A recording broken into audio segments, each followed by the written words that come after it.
सरकार की। जब राम जी की बारात अवधपुरी में आई और जब भोजन परोसने के लिए मिथिला वासियों ने जब भोजन परोसने के लिए राम जी को बिठाया, चारों दूल्हा बैठे। अब वहाँ की जो नारियां थी वो हंसी ठिठोली करके राम जी को गारी सुनाने लगी, क्योंकि मिथिला की रीति है जब तक गारी ना दे तब तक भोजन नहीं होता वहाँ पे।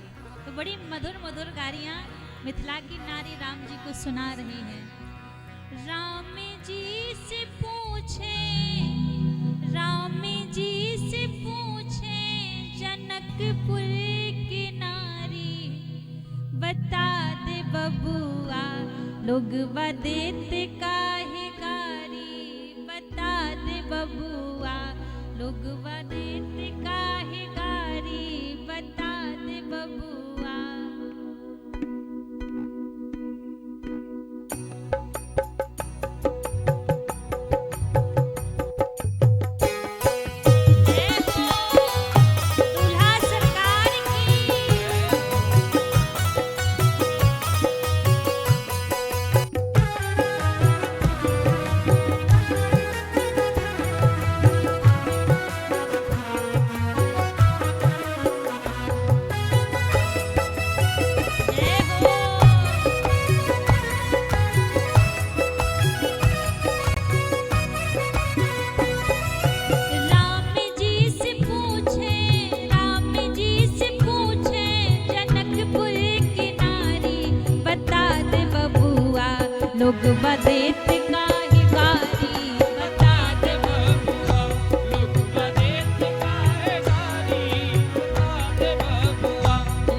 भुवन